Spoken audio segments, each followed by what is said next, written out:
The sun burns low behind the oaks lining Willow Ridge, a gated suburb where the lawns are symmetrical, the fences white, and the smiles forced. Judge Malcolm Reed exhales slowly as the iron gates roll open. His black Mercedes glides past flower beds trimmed with the precision of a courtroom docket. The cul-de-sac is quiet, sterile, almost too quiet. Eli's beside him, strapped in his custom wheelchair, hoodie pulled up, headphones in. 15 years old. Spinal surgery 3 months ago. Malcolm catches his reflection in the rearview mirror. Bags under his eyes, tie loosened, posture tight. But this is home now. A new beginning. Almost there, he murmurs. Eli nods, not looking up. They pull into the driveway of their 2-story colonial, brick-faced and picture-perfect. Just like the brochure. Just like the promise. Malcolm steps out and stretches, his loafers crunching on the gravel path. Their neighbor, a woman in a pastel tracksuit, freezes mid-lawn watering. She waves a little too stiffly. He waves back. Evening. She forces a smile, eyes flicking to Eli as the ramp lowers and the boy wheels himself out. The hose in her hand trembles, just slightly. Malcolm feels it. That shift. Not overt, but there. It always is. Inside, the air smells of fresh paint and ambition. Boxes half unpacked, court papers stacked on the kitchen island. The judge walks past a wall-mounted bulletin, the Willow Ridge Welcome Guide. Rules, fines, regulations, smiling photos of the HOA board. At the top, Karen Whitaker, president. He taps the photo once. Blonde bob, pearls, smile that doesn't reach the eyes. Later that evening, Malcolm sits in his home office.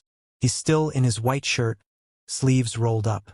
Eli is out back in the communal park, finally laughing, playing adaptive catch with their lab, Zeus. Then, ding, an email alert. Subject, violation notification. Use of mobility device in common area. From HOA-WR@compliance.net. His brow furrows. He opens it. Dear Mr. Reed, it has come to our attention that an unauthorized mobility device was used in the Willow Ridge Communal Park this evening. As per community aesthetic guidelines, all vehicles, motorized or otherwise, must comply with visual standards. This includes visibility, speed, and noise. Please consider this a formal warning. Repeated violations may result in fines or revocation of amenity privileges. Respectfully, Karen Whitaker, President, Willow Ridge HOA. Malcolm blinks, reads it again. A mobility device? He glances out the window. Eli is still out there. Just a boy, just a ball, just a dog. And a wheelchair. His legs. Malcolm's jaw tightens. Something coils in his chest, ancient and heavy. He hits reply, then stops. Deletes the draft.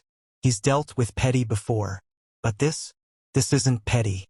This is targeted. And Karen Whitaker just lit a fuse she won't be able to smother. The next morning, the air smells of jasmine and fertilizer. Malcolm sips black coffee on the porch, watching the sunrise streak pink over the manicured hedges. Eli's still asleep upstairs, exhausted from therapy. Zeus snores under the porch swing.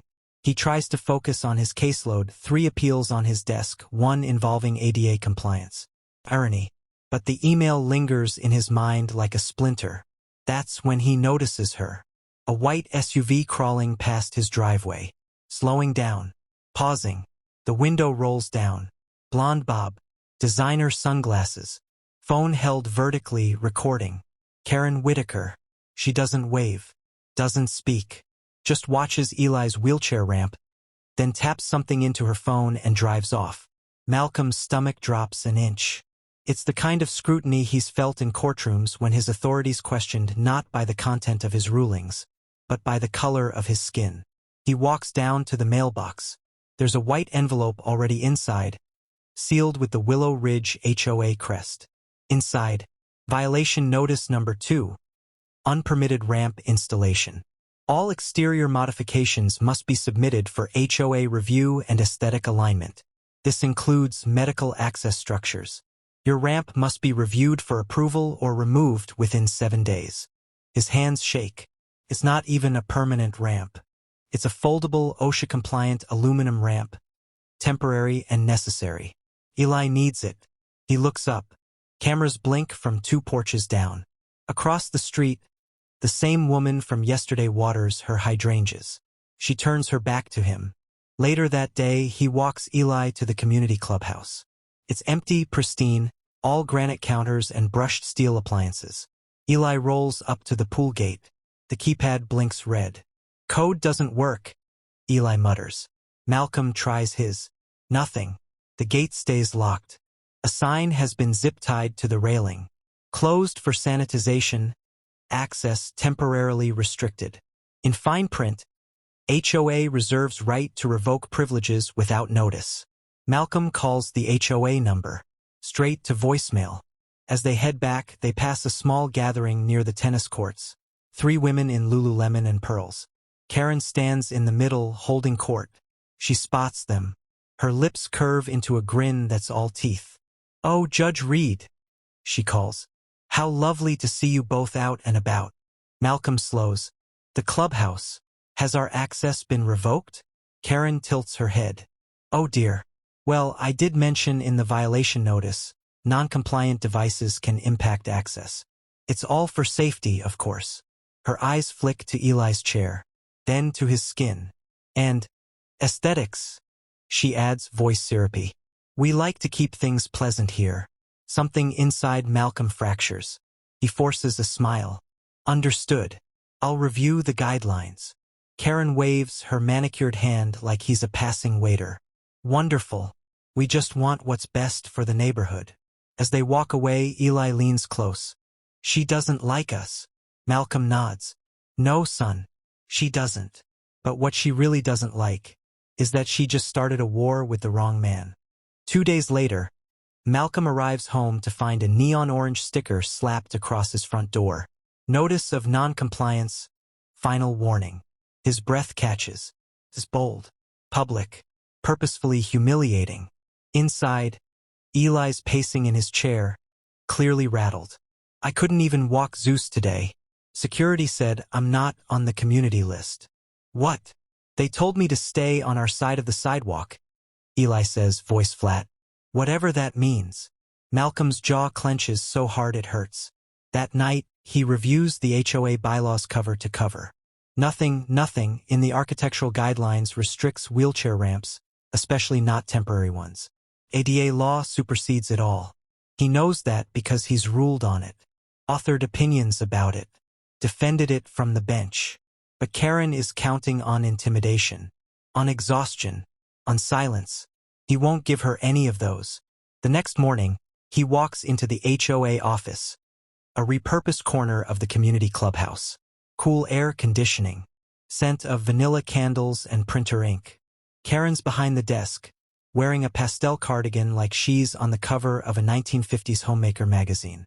Her nails tap a file closed when she sees him. "Well, this is unexpected," she says, voice dripping with faux surprise. Malcolm sets the violation notices on her desk, calm but firm. "I'd like to formally challenge these. There is no clause in your handbook that prohibits my son's wheelchair ramp. And revoking his access to public amenities due to his mobility device? That's illegal." Karen blinks, smile never fading. "Our rules are in place to protect everyone. We've had issues with non-standard equipment before. Liability is a real concern." "Is it?" Malcolm says, eyes narrowing.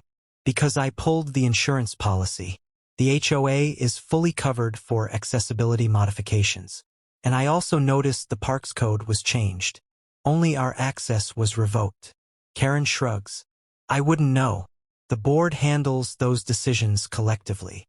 "I'd like the minutes of those meetings," he says. She hesitates just for a second before replying, "You'll need to submit a written request. Could take up to 60 days. That's a violation of transparency regulations under the Homeowners Protection Act." Malcolm replies, "You have 5 business days." Her smile wavers. "You seem very familiar with the law." "I am." He leans forward slightly, lowering his voice. "Because I write it." Karen stares, lips parting. But she recovers fast. Too fast. "Well, she says sweetly. I hope you understand this isn't personal. We just care about maintaining a certain standard here. That word again. Standard. She doesn't say race. She doesn't say class. She doesn't need to. By the weekend, the situation escalates. Malcolm notices flyers circulating under mailboxes, and signed but clearly from the board. Preserving our community. Say no to unsafe additions and unregistered occupants. Photoshopped images of their ramp. Eli. Even Zeus. Eli finds one. Crumples it in silence. Later that evening, Malcolm meets quietly with another homeowner. Tasha. A retired veteran and mother of 3. She pulls him aside during trash pickup. She did the same to me, Tasha says. My son had a service dog. She said he triggered allergies at the clubhouse and revoked our pool access. I filed a complaint. Got hit with 3 code violations the next week. Malcolm exhales, a low whistle. You have documentation? She nods. Emails, photos, and I've been recording HOA meetings ever since. That night, Malcolm builds a case. He's not just a father anymore. He's preparing for litigation. ADA. Fair Housing Act. Civil Code. He's done this dance before from the bench. Now he's on the floor. Eli watches from the stairs. Dad, he says quietly. Are we gonna have to move again? Malcolm stops. Looks up. No, we're not going anywhere. He squeezes his son's shoulder. She wants a fight. He turns the laptop screen, revealing a paused frame, Karen, in the act of removing the community access code from the board website, timestamped. Well, she just got one.it happens during the monthly HOA meeting. The clubhouse is packed. More than usual. Word has spread. Quiet murmurs float above the coffee urns and cold pastries. Neighbors who never made eye contact with Malcolm now nod cautiously as he enters, flanked by Eli and Tasha. Karen stands at the front in a pale blue suit, pearls gleaming like a badge of honor. Her grin stretches unnaturally wide as Malcolm takes a seat in the front row. We'll begin with community compliance concerns, she says, voice saccharine and loud. There have been several reports of unauthorized alterations, unregistered guests, and general noncompliance that threaten the safety and standards of Willow Ridge. She looks directly at Malcolm. Some residents believe the rules don't apply to them. A few murmurs, a few glares. Someone even claps. Malcolm doesn't flinch. Neither does Eli. He's recording everything with his phone in his lap. Karen continues, pulling out a glossy packet of printed photos. As you'll see here, one resident installed a ramp without proper approval, which violates our architectural harmony clause. Additionally, there were complaints of noise and visibility concerns related to mobility equipment being used in common areas. She holds up a photo of Eli wheeling through the park with Zeus. Now, while we sympathize with everyone's circumstances, the board has voted to suspend access privileges for this resident until these issues are corrected. A gasp, a beat of silence. Karen locks eyes with Malcolm. She expects him to rise, to shout, to be uncivil. Instead, he stands slowly, calm, controlled. Madam President, he says evenly. May I respond? Karen smirks. Briefly, he turns to face the room. His voice is steady, precise, the kind that once silenced courtrooms. My name is Malcolm Reed. I've lived here for 4 weeks. I'm also a sitting federal judge appointed by the circuit court. A ripple moves through the room. Karen's smile falters. I have reviewed every HOA bylaw, clause, and architectural guideline in this community's charter. None of them prohibit the temporary ramp that allows my disabled son to enter his home. None of them allow revoking access based on medical equipment. He raises a manila folder. And more importantly, federal law supersedes HOA regulations. That includes the Americans with Disabilities Act and the Fair Housing Act, both of which have been violated multiple times in your actions against my family. Karen interrupts, voice sharp now. You can't just accuse the board of discrimination. I'm not accusing, he says, opening the folder. I'm proving. He clicks a button on his laptop. The monitor behind the board flickers. A video begins, recorded audio from a recent HOA meeting Tasha attended. Karen's voice plays through the speakers. If we let them build ramps and roll around like it's a hospital, everyone's gonna think this is Section 8 housing. This neighborhood has a look to maintain. Gasps echo. A woman near the back clutches her pearls. Literally. Another clip plays. Karen bragging about locking out the loud ones and changing the park code so they get the message. Silence. Dead silence. Malcolm lets it hang. Then, slowly, he continues. I've also filed preliminary complaints with the Department of Housing and Urban Development and the Office for Civil Rights. I have 3 sworn affidavits from other residents who've experienced similar harassment. And every single board member who supported these actions will be named. Karen's face drains of color. But you're free to continue, he adds. This meeting is being recorded. Karen stumbles. This is a smear campaign. Malcolm tilts his head. Then I assume you'll have no problem with an audit of HOA finances and meeting minutes, including your discretionary spending on clubhouse sanitization. The same day my son's access was revoked. The room erupts. People whisper. A few shout. One man stands and says, I told you this board was shady. Karen tries to regain control. Everyone, please, order. This is outrageous. But it's too late. She's lost the room. Malcolm gently places his evidence folder on the table. This is no longer a neighborhood dispute, he says. It's a federal matter. And for the first time, Karen has nothing to say. Karen bolts from the podium like it's on fire, retreating to a side room behind the clubhouse kitchen. But the damage is already done. The residents don't sit back down. They stand, murmuring, arguing.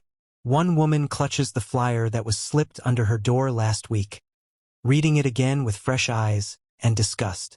Malcolm remains calm, but Tasha steps up beside him, her voice strong and clear. She's been doing this for years, targeting families that don't fit her mold. Disabled kids, black families, veterans, and most of us stayed quiet because we didn't think we had the power. She lifts her phone. But we do now. From the back of the room, a new voice cuts through the tension. Is this where the meeting is? Heads turn. A tall man in a navy suit enters, holding a leather briefcase and flashing a federal ID badge. Special Agent Langston, Office of Fair Housing and Equal Opportunity. We received a formal complaint with documentation and witness testimony regarding discriminatory HOA practices in Willow Ridge. Karen freezes mid-step in the hallway. Her face drains of color, her feet glued to the floor as Langston approaches. He nods respectfully to Malcolm. Your submission was thorough, Judge Reed. I'm here to initiate a formal investigation into civil rights violations under the Fair Housing Act. Karen rushes forward, trying to intercept. Wait. This is all a misunderstanding. He's twisting this. We were just enforcing the rules. Langston calmly opens his folder. Rules that include calling a disabled black child a liability and intentionally revoking his access to community resources? That's not enforcement. That's discrimination. She opens her mouth again, but he cuts her off. Also, we subpoenaed the community's security footage, he says, placing a USB on the table, including last week's incident. Malcolm raises his eyebrows. He hadn't expected that yet. Langston taps his laptop. The screen flickers back on, now playing silent security footage from the community pool entrance. There she is, Karen, keying in a new code on the lockbox. Behind her, Eli rolls up with Zeus, cheerful, waving. Karen sees him, then turns deliberately to block the keypad with her body and smiles right into the camera. The next clip shows Eli stuck outside, frustrated, trying his access key over and over. A security guard walks up, shrugs, and walks away. The silence in the room is volcanic. Langston looks at her. Deliberate obstruction of access. Documented on video. You understand the legal ramifications of that, ma'am? Karen looks around, suddenly realizing she has no allies. None of the board members meet her gaze. The treasurer discreetly backs away. One of them quietly removes his name tag and places it on the table. Y'all really gonna let this happen? She sputters. After everything I've done for this neighborhood. I kept it safe. I kept it respectable. We didn't have these problems before they moved in. Her voice cracks, and it's loud enough now that no one can pretend they didn't hear the word she almost used. Langston calmly pulls out a citation document. We'll be freezing HOA accounts pending federal review, he says. Ms. Landers, you are officially under investigation for violations of the Fair Housing Act, Americans with Disabilities Act, and several state-level housing statutes. Karen lunges for the microphone like she still has a prayer of saving face. I am not a criminal. I am a community leader. Langston steps forward, firm. Ma'am, I'm going to have to ask you to leave this meeting. No! Karen shrieks, voice unraveling. This is my community. Tasha chuckles dryly. Not anymore. Karen's eyes dart around, looking for someone, anyone, to support her. But the crowd shifts away like she's contagious. Even the woman who clapped earlier keeps her head down. She's alone now, completely. She storms out, slamming the door behind her. The sound echoes like a final verdict. Langston turns back to the room. Judge Reed, he says, thank you for your cooperation.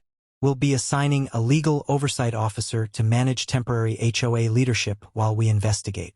In the meantime, all discriminatory rules and revoked access points will be reversed immediately. The applause starts small, Tasha clapping slowly but builds fast. Soon, half the room is standing. Malcolm blinks, startled. Even Eli looks amazed. A boy from the neighborhood runs over to Zeus and scratches behind the ears.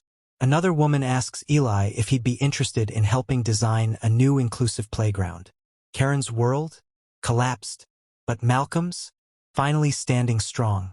He shakes Langston's hand, and for the first time in weeks, he smiles. 2 weeks later, the for sale sign outside Karen Landers' home is crooked, just like her legacy. The grass is overgrown. The shutters are missing. Her once pristine flower beds have wilted into dry, forgotten soil. She's gone. No one waved when the moving truck came. No one asked where she went. But the rumor mill had receipts. Fined, sanctioned, barred from leading any HOA in the state again. Under federal investigation with a civil suit pending. Her name had made headlines in the local papers, accompanied by words like discrimination, retaliation, and abuse of power. She vanished overnight, just like that, and in her absence, something strange happens in Willow Ridge. It breathes. The park code is reset, with Eli as the first to test it. The community newsletter now includes accessible event planning tips. Neighbors who once stared past Malcolm now wave, ask about Zeus, and bring over brownies and awkward apologies. Some are genuine, others are overdue, but all are noticed. One afternoon, as the sun sets over the freshly repainted playground, Eli wheels toward the basketball court with Zeus trotting beside him. A group of kids is already there, bouncing the ball. A boy from the last meeting spots him and waves. Hey, you want to run with us? We'll do teams. Eli glances back at Malcolm. He nods. Go. The simple, but it hits harder than it should. He watches Eli smile, really smile. As he rolls onto the court, Zeus barking behind him, tail wagging like a metronome. Malcolm exhales, the weight that had pressed against his chest for weeks finally lifting. I told you, Tasha says beside him, sipping lemonade. Sunlight burns out rot. All we had to do was pull the blinds open. He smirks. That was more than blinds. That was a full demolition. Deserved. He nods, watching the kids play, the ball echoing off the pavement. The new interim HOA board includes 2 retirees, a young mother, and a veteran named Saul who lives across from the pool. No one has pearls. No one speaks in code. And every meeting now starts with a public comment section and ADA accessibility confirmations. Change. Real change. It's not perfect, but it's happening. Later that evening, Malcolm steps onto his porch, sipping from a mug that reads, Don't make me judge you. A quiet knock sounds at the door. It's Mrs. Claremont, the elderly woman who once crossed the street to avoid them. She stands nervously, holding a plate of lemon bars and a crumpled envelope. I just wanted to say, she fumbles. You were right. We all saw it. We didn't want to see it. Malcolm takes the plate gently. Thank you. She hands him the envelope. It's a letter. For your son. He reminded me of my brother. Lost him in Korea. He was in a wheelchair, too. People were cruel back then. I hoped we'd changed. Is one? Malcolm opens it later, alone, reading the careful handwriting. It's an apology, but also a story. One about how silence is a choice, and how courage sometimes looks like a kid with a dog, just trying to play in a park. The last line reads, "He made me braver just by showing up. Please tell him that." Malcolm folds it carefully, placing it on Eli's desk. Justice isn't always a gavel or a headline. Sometimes it's a ramp no one questions. A code that doesn't change. A boy playing ball without fear. And a father who finally hears laughter in his home again.